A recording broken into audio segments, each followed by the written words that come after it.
There's a sentence whispered in Jewish homes that outsiders rarely hear. Money has a soul. It sounds poetic, even strange. But to a Jewish child, it's as real as the laws of gravity. From the beginning, they're taught that money isn't just metal or paper. It's energy, intention, responsibility. It listens. It remembers. It responds. While most people grow up hearing that money is a measure of success or survival, Jewish parents teach something different. They tell their children that money reflects their spirit. It's a mirror that shows the quality of their character, not the size of their wallet. That one shift changes everything. Because if money has a soul, then how you earn it, speak about it, and use it becomes sacred work. I still remember the first time I heard my grandfather say it. He placed a single coin on the table and said, "This isn't yours, it's a guest. Treat it well, and it will bring friends." I was 7, and I didn't understand. But years later, I realized he was teaching me the one principle Jewish kids grow up hearing: that money responds to how you treat it. Respect it, and it multiplies. Misuse it, and it leaves. In Jewish thought, everything material is infused with spiritual essence. A coin is not just metal, it's potential.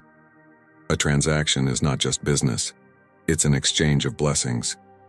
That's why Jewish parents teach their children to approach money with integrity and gratitude. They don't say chase success, they say become someone success trusts. Now, I want to ask you something before we go further.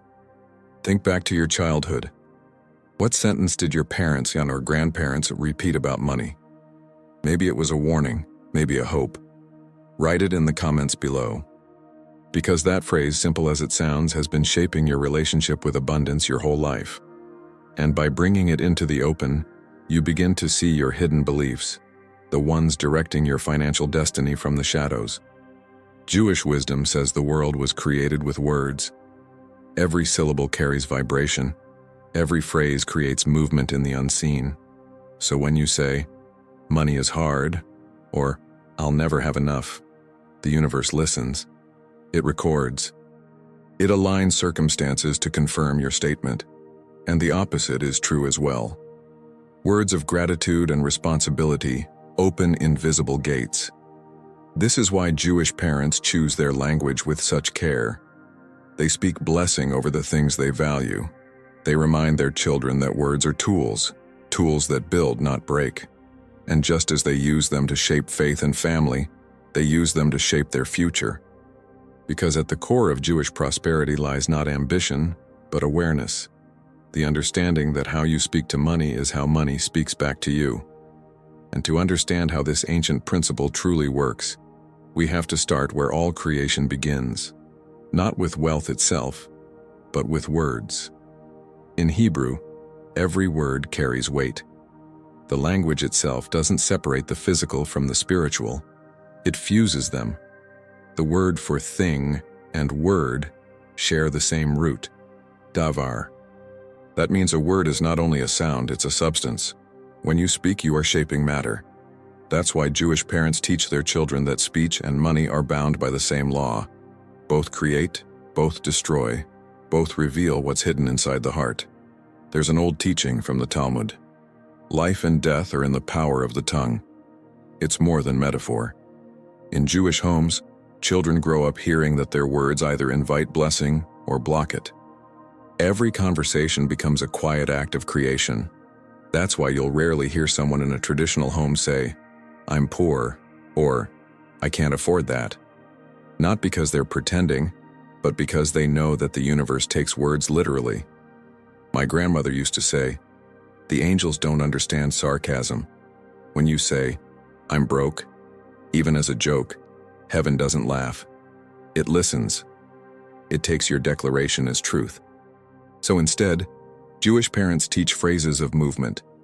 "I'm learning to manage what I have," or "I'm preparing for new opportunities." Subtle shifts, yes, but spiritually powerful. Because when you change your words, you shift your vibration, and your vibration shifts what finds you. Modern psychology now echoes what the sages knew thousands of years ago. The brain believes whatever it hears most often. The stories we repeat, even quietly to ourselves, become the foundation of our behavior. Jewish wisdom understood this long before science named it. The mouth is a gate, and what passes through it shapes reality. Think of it like planting seeds. Each sentence you speak drops into the soil of your life. Some seeds bloom into prosperity and peace. Others grow into thorns of worry and lack. Jewish parents teach their children to plant wisely. Say blessings, they insist, because every blessing builds. It's not about positive thinking. It's about truthful speaking. When life is hard, they don't deny it. They reframe it. Instead of saying, everything's falling apart, they'll say, something new is beginning. The meaning is the same, but the energy is completely different. One closes, the other opens. This understanding turns ordinary conversation into sacred ritual. A meal, a meeting, a moment of frustration, all become opportunities to speak life instead of limitation. Words aren't small things in Jewish homes. They're the architecture of destiny. So when you hear Jewish parents reminding their children to watch their tongue, they aren't talking about manners. They're talking about mastery. They're teaching them that speech is the first form of wealth, and silence, the first form of wisdom. And there's one phrase more dangerous than any other, that they never allow to cross their lips. A phrase that seems harmless, but silently shuts the gates of blessing. The phrase is simple. It's enough. At first it sounds harmless, even virtuous, a declaration of contentment in a world addicted to excess. But in Jewish wisdom, those two words carry a hidden danger. Because when you say, it's enough, you don't just end a sentence, you end a flow. My grandfather learned this lesson the hard way. After years of struggle, he finally opened a small shop, shelves full, customers loyal, the smell of success in the air. One night he looked around and said almost to himself, "Now, it's enough." He smiled with satisfaction. 3 days later, a storm flooded the street and the shop was gone. He didn't see it as punishment. He saw it as revelation. "I told heaven to stop," he said, and heaven obeyed. The Talmud teaches, a full vessel cannot receive more. It's not about greed, it's about openness. Gratitude keeps the cup ready, complacency seals it. Jewish parents teach their children that saying, "it's enough," tells the universe there's no room left to grow. It shuts the gate where blessings enter. There's a difference between gratitude and conclusion. Gratitude says, "Thank you for this, and for what's still coming." Conclusion says, "This is all there is." The first invites expansion, the second invites stillness. And in spiritual law, stillness can quickly become decay. I once asked a rabbi why some people seem to lose everything just when they finally feel safe. He said, because comfort became their idol. They forgot the dance between giving and receiving. That answer stayed with me. In Jewish thought, wealth is not static, it's movement. When it stops moving through gratitude, generosity, and growth, it begins to die. Jewish parents pass this truth on through stories. They tell their children, "Don't let your heart retire before your hands do." They mean that life itself is an unfolding lesson. The moment you stop learning, stop seeking, stop reaching, you stop receiving. So in their homes, the word enough is replaced with thank you. When there's food on the table, they say thank you. When times are lean, they still say thank you. Gratitude, even for what little remains, keeps the divine current alive. It's not about endless striving. It's about remaining in partnership with creation, always available for more wisdom, more purpose, more light. Jewish parents remind their children that comfort isn't the goal. Alignment is. Because when you align with gratitude, you stay connected to the source of blessing itself. So if "it's enough" closes the gate, what words open it again? What phrase keeps the light flowing through every corner of life, even when the world feels dark? The phrase that opens the gate is Baruch Hashem. It means blessed be God. But in Jewish homes, it's far more than a saying. It's a way of breathing. It turns ordinary moments into sacred ones and transforms even loss into an act of faith. You'll hear it whispered when something wonderful happens, and you'll hear it again when life shatters. Because in Jewish wisdom, gratitude isn't emotion, it's alignment. When my father lost his job, the air in our house felt heavy. Bills stacked, food thinned, and silence lingered at dinner. One night, he looked up from his plate and said, "Baruch Hashem, at least we still eat together." I didn't understand how he could bless God in that moment. But he smiled softly and said, "If I only thank him when things are easy, I'm not thanking, I'm bargaining." That night I learned that gratitude isn't about the situation, it's about the direction of your heart. Jewish parents teach their children that Baruch Hashem keeps the flow of blessing alive. It's not a reaction, it's a declaration. Every time you say it, you're affirming that even in chaos, divine order still holds. Gratitude becomes the bridge between what you have and what's still coming. In the Talmud, there's a teaching: whoever blesses for the bad as for the good perfects their world. Because to bless in the dark is to say, I still see the light. And the universe, like a mirror, reflects that light back to you. Modern research now confirms what the ancients practiced. Gratitude alters the brain's chemistry. It rewires the mind from survival to creation, turning fear into focus and stress into resilience. But Jewish parents don't teach it for science, they teach it for sanctity. Gratitude purifies possession. It reminds you that every gift is borrowed, not owned. Baruch Hashem is also humility in disguise. It acknowledges that whatever you hold came through you, not from you. You become a steward, not a master. And that shift, from ownership to trust, changes the quality of your wealth. Try it for 7 mornings. Before checking your phone, before the noise of the world intrudes, whisper, Baruch Hashem. Feel how it changes your posture, your breath, your awareness. That's the power of holy speech. It doesn't just describe your reality, it recreates it. This simple phrase, passed from parent to child for generations, keeps the inner river of abundance moving. Because where gratitude lives, stagnation cannot. But Jewish wisdom doesn't stop there. Gratitude may open the gate, but movement keeps it flowing. The blessing must travel through your hands, through work, through effort, through honest creation. And that's the next secret every Jewish child learns early: the holiness of labor. Work, in Jewish wisdom, is not a punishment, it's a partnership. From childhood, Jewish parents teach their children that effort is sacred, that every honest action echoes through eternity. God gives the seed, my father used to say, but he asks you to plant it. That simple sentence carries the essence of the Jewish work ethic: divine partnership through human movement. In the Torah, God works for 6 days and rests on the 7th. Jewish parents teach this pattern not as history but as rhythm: 6 parts action, 1 part surrender. They show their children that success isn't built only in the hours of labor, but also in the pauses of trust.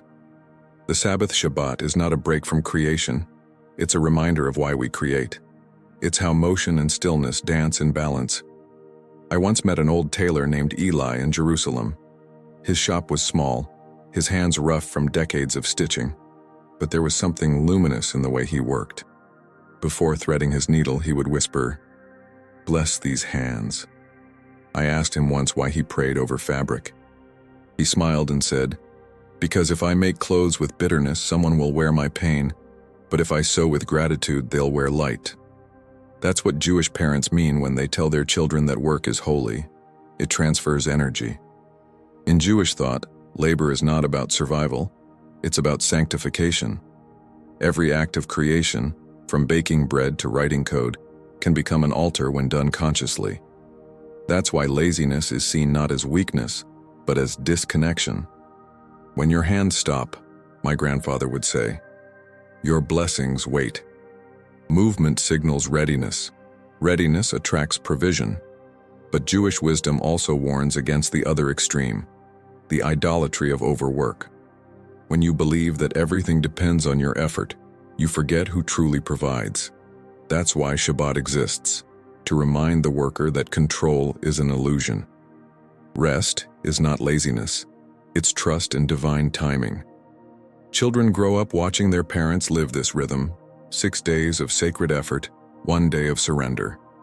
They learn that prosperity isn't created by force, but by flow.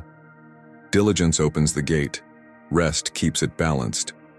The two together form a cycle that mirrors the pulse of the universe, and within this rhythm lies a warning. Never mistake success for invincibility. Jewish parents know that the greatest threat to prosperity isn't failure, it's pride. When success whispers that you no longer need guidance, humility fades, and the light that once filled your hands begins to dim. That's why, after teaching the holiness of labor, they pass down another truth, one that protects every blessing from decay. The discipline of humility, the quiet strength of remembering where the power truly comes from. Humility, that's the guardrail that keeps success from swallowing the soul. Jewish parents know that prosperity without humility turns into poison. So they teach their children early. Never forget who gave you the strength. It's not a threat, it's protection. My grandfather used to tell a story about a man named Reuven, a merchant who built an empire from nothing. He worked with honesty, prayed before every deal, and helped others rise. But as his fortune grew, his gratitude shrank. He began to say, "I did this myself." Slowly, his business began to falter. When he went to a rabbi for advice, the rabbi said only, "You stopped inviting God to your table." Within months, Reuven had lost almost everything, but in that loss, he found his humility again, and the blessing returned. In Jewish wisdom, pride is spiritual blindness. It cuts you off from the source. It makes you forget that money is not earned, it's entrusted. When a person believes they are the sole architect of their success, they block the very flow that created it. That's why Jewish parents remind their children constantly, "You're not self-made, you're God-shaped." There's a concept in Judaism called ayin hara, the evil eye. Many think it's superstition, but it's deeper than that. The evil eye isn't magic. It's the energetic imbalance created when you flaunt blessings that were meant to be shared. Pride distorts energy. When you boast, you turn light into shadow. Modesty, on the other hand, keeps light pure. That's why you'll rarely see traditional Jewish families showing off wealth. Success is celebrated quietly, wrapped in gratitude. Even architecture reflects this humility. When a new home is built, one small corner is intentionally left unfinished, a reminder that perfection belongs only to God. The message is subtle but profound. No matter how much you build, you're still a builder under heaven. This humility also protects the heart from fear. When you know your blessings come from a higher source, you stop clinging to them. You hold lightly, you give freely, you trust deeply. Jewish parents teach their children that arrogance isolates but humility connects to others, to purpose, to the divine. Modern psychology agrees. Humility keeps the mind flexible, open to learning and change. It transforms success into sustainability. The humble don't fall as far because they're already close to the ground. So Jewish wisdom treats humility not as weakness but as spiritual intelligence. It's knowing that abundance doesn't prove worth. It reveals stewardship. You become a vessel, not a vault. And when your hands stay open, blessings flow through them without resistance. But once humility takes root, another force must keep that flow alive, an action that turns gratitude and humility into motion. That action is giving. Because in Jewish thought, the surest way to keep wealth is to release it, to let it circulate through tzedakah, the sacred act of justice disguised as generosity. Tzedakah. The word is often translated as charity, but that's not what it means. In Hebrew, tzedakah comes from zedek, justice, righteousness, balance. To give is not an act of kindness, it's an act of alignment. Jewish parents teach their children that when you give, you are not doing a favor, you are restoring harmony. From the time they can walk, Jewish children see the tzedakah box on the kitchen shelf or by the door. It's small, often made of tin or wood, and before every Sabbath, a few coins are dropped inside. Parents explain, this keeps the blessing moving, because in Jewish wisdom, money is like blood. If it stops circulating, the body sickens. I remember my grandmother's tzedakah box. It was dented and faded, but it never sat empty. Every Friday before sunset, she'd put in a coin even when times were hard. Once I asked her, "Why give when we need so much ourselves?" She smiled and said, "Because the one who gives first never runs out. The hand that opens stays blessed." In the Torah, there's a command. Open your hand to the poor and the stranger. It doesn't say if you can afford to, because generosity isn't measured by amount. It's measured by trust. When you give, you declare faith in divine circulation, that what you send out will return, refined and multiplied. Modern thinkers might call it the law of reciprocity or abundance mindset, but Jewish wisdom saw it long before science. The act of giving reshapes energy. It shifts the soul from ownership to stewardship. It tells heaven, "You can trust me to distribute what you send." That's why, in Jewish culture, philanthropy isn't reserved for the wealthy. Children are taught that a single coin, given with pure intention, carries the same spiritual weight as a fortune. They're reminded that what matters is not the size of the offering, but the state of the heart. Every act of tzedakah becomes a spiritual echo. It blesses the giver, uplifts the receiver, and restores balance to the world. Giving, my father once said, is how you prove you're not a prisoner of what you own. And there's a hidden reward in this law of flow. When you give without fear, you dissolve scarcity at its root.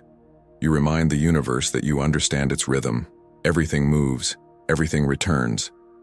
So Jewish parents raise their children to see giving not as loss but as partnership. They know that blessings, when hoarded, turn heavy. But blessings that move stay alive. Still, there's one more layer to this mystery, the formula that ties everything together. Gratitude, work, humility, and generosity aren't separate virtues. They form an equation, an invisible mathematics that governs every form of prosperity. And once you see it, you'll never look at wealth the same way again. The Jewish sages often said that the universe runs on order, and abundance follows those who align with it. That order, that divine rhythm, can be understood as a kind of spiritual equation. Gratitude, work, humility, generosity, flow.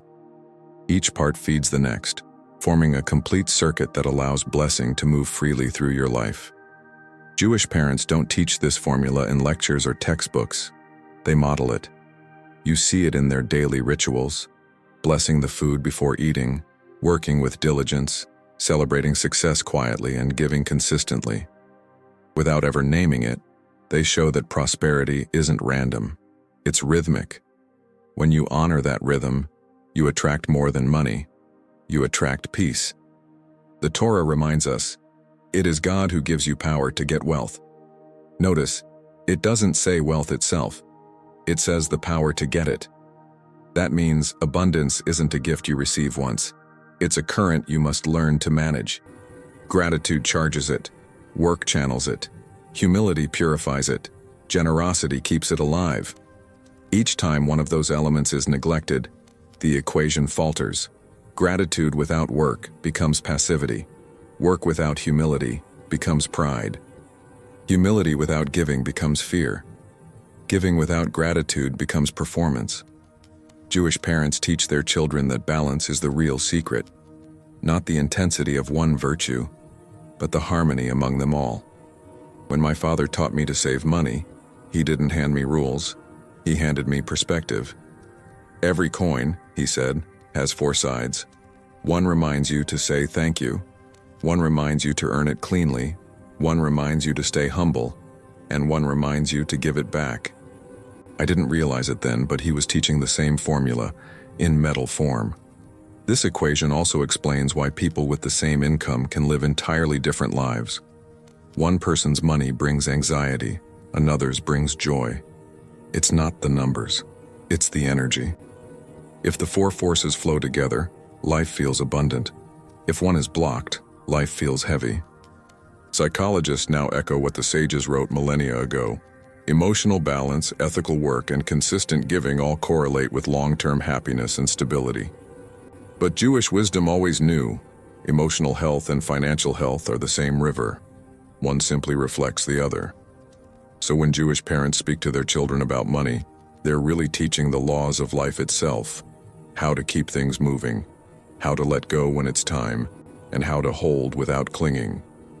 And when that understanding takes root, when you finally see wealth as energy, not possession, something extraordinary happens. The chase ends. The fear fades. You stop grasping for abundance and start embodying it. But all of it comes down to one final choice: the way you speak about what you have and how you bless what's yet to come. Because the story you tell with your words becomes the fortune you live with your life. Everything in life, Jewish parents say, begins and ends with speech. The universe itself was spoken into existence, and God said, "Let there be light." Words don't just describe reality, they create it. That's why the way you talk about money determines the way it behaves in your life. Jewish children grow up hearing this truth in simple phrases like, "Speak blessings, not burdens," or, "If your mouth is poor, your hands will be too." They're taught early that every word is a transaction. When you speak in fear, you spend faith. When you speak in gratitude, you invest it. This is why Jewish parents are so careful with language. They never say, "I can't," "I'm unlucky," or "I'm stuck." They say, "I'm learning," "I'm preparing," or "I'm growing." Each sentence becomes a seed, one that will eventually show its fruit in daily life. Once I asked a rabbi why words matter so much if actions are what count. He smiled and said, "Because speech is the action of the soul. Your words reveal where your energy truly lives. You can work hard and still repel success if your speech contradicts your effort. When your words align with gratitude, humility, and purpose, you draw blessings naturally, like a magnet that doesn't chase, only attracts. That's why Jewish parents bless everything. They bless the bread, the sunrise, the hands that labor, the mouths that eat. These blessings aren't routine, they're reminders. Each one rewires the heart toward awareness. Nothing I have is mine alone. That awareness keeps wealth from turning into worship. It keeps life light. It's also why silence holds such power. The sages teach that even a fool seems wise when silent. Jewish parents encourage their children to speak carefully, not constantly. Because the energy you release through your tongue cannot be reclaimed. Words are like arrows. Once released, they land. That's why blessings are given aloud and complaints are whispered. So the final principle is simple but transformative. Speak what you wish to see. Before asking for more, bless what's already in your hands. Before judging what you lack, thank God for what you've learned. This language of faith becomes a vibration that rearranges everything around you. When gratitude, work, humility, generosity, and speech move together, they form a complete circle, what Jewish mysticism calls shalom, wholeness. That word shares its root with shalom, peace, which means peace isn't the absence of conflict, it's the presence of balance. This is the legacy Jewish parents give their children, not formulas for fortune, but frameworks for flow. A way of seeing the divine in daily life, even in the smallest coin. And so the teaching comes full circle. Money isn't the goal, it's the reflection.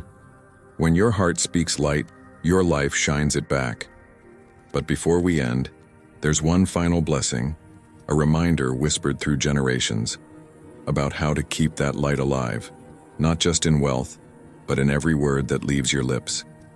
Every lesson, every story, every whisper of Jewish wisdom about money leads back here, to the blessing that keeps it all alive, the way you speak. Jewish parents end every teaching the same way, with a blessing, a prayer, and a reminder that words are living things. What you speak today becomes what you walk through tomorrow.